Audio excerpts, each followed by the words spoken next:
বানাচ্ছি চিকেনের কিমা দিয়ে কাঁকরোলের পুর। প্রথমে কাঁকরোলগুলোকে কেটে সেদ্ধ করে নিচ্ছি, তারপর খুব সাবধানে এর বীজগুলোকে আমি বের করে নেব।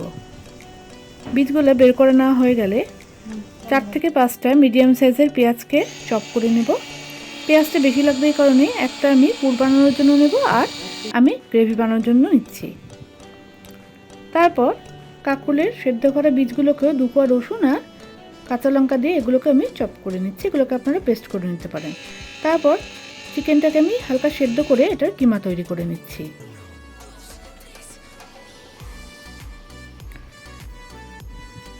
সাদা তেলের মধ্যে 1 চামচ ঘি দিয়ে আমি পুরটা তৈরি করব। চপ পেঁয়াজ থেকে আধা পেঁয়াজ নিয়ে আমি এটাকে ভাজা করে নিচ্ছি। তারপর দিয়ে দিচ্ছি এর মধ্যে চপ করা বীজটা, যেটার মধ্যে রসুন আর কাঁচা লঙ্কা আছে। এটাকে ভালো করে কষিয়ে নেব। তারপর নিয়ে নেব হালকা সেদ্ধ করা চপ করা চিকেনের কিমাটা। এটা আমি হলুদ লবণ মাখিয়ে রেখেছি, এটাকেও এর মধ্যে দিয়ে দিচ্ছি। তারপর ভালো করে এগুলোকে মিশিয়ে আমি ভাজা ভাজা করে নিচ্ছি। এরপর দিয়ে দেবো 1 চামচ টমেটো কেচাপ দিয়ে এটাকেও আমি পুরের সাথে ভালো করে কষিয়ে নেব। তারপর দিয়ে দিচ্ছি স্বাদ মতো লবণ, দিয়ে দিচ্ছি সামান্য চিনি, হলুদের গুঁড়ো, গোলমরিচ গুঁড়ো, 2 চামচ রসুন বাটা, এভারেস্ট চিকেন মশলা, শাহি গরম মশলা আর চিলি সস দিয়ে ভালো করে এটাকে নাড়াচাড়া করে আমি এর মধ্যে ধনেপাতা কুচি দিয়ে পুরটা তৈরি করে নেব।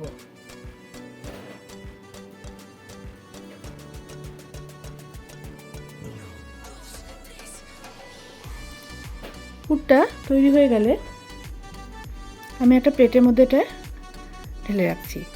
তারপর খুব সাবধানে আমি পুরটাকে কাঁকরোলের মধ্যে দিয়ে দিচ্ছি।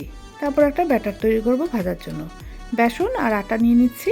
তারপর স্বাদ মতো লবণ, চিনি, হলুদের গুঁড়ো আর অল্প তেল, সাদা তেল দিয়ে আর লঙ্কার গুঁড়ো দিয়ে একটু জল দিয়ে আমি ব্যাটারটা তৈরি করব। আমি 4টা কাঁকরোলের পুরকে ভেজে রাখবো, এই জন্য আমি ব্যাটারের মধ্যে গরম তেল দিয়ে দিচ্ছি 1 চামচ, তাতে বড়াগুলো খুব মুচমুচে হয়। তারপর আমি পুরোটা কভার করে নিচ্ছি, নিয়ে আমি 4টা কাঁকরোলের পুরকে ভেজে তুলে রাখবো।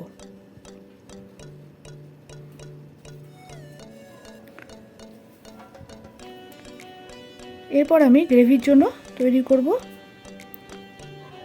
মশলা নিয়ে নিচ্ছি, জিরের গুঁড়ো, ধনের গুঁড়ো, লবণ, চিনি, হলুদ আর টমেটো, পেঁয়াজ, আদা, রসুন, শুকনো লঙ্কা, এগুলোকে আমি পেস্ট করে নিচ্ছি। তারপর আবার আমি সাদা তেলের মধ্যে ঘি দিয়ে দিচ্ছি 1 চামচ, দিয়ে আমি এই পেস্টটাকে দিয়ে দিচ্ছি গ্রেভির জন্য। তারপর দিয়ে দিচ্ছি কাঁচা লঙ্কা, দিয়ে ভালো করে কষিয়ে নেব। তারপর গরম জল দিয়ে দিচ্ছি, দিয়ে আমি এটাকে কষাতে থাকবো।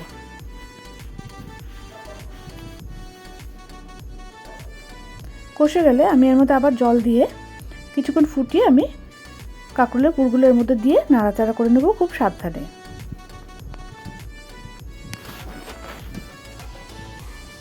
তারপর এর মধ্যে জলটা শুকিয়ে আসলে আমি গ্যাসটা বন্ধ করে দেব।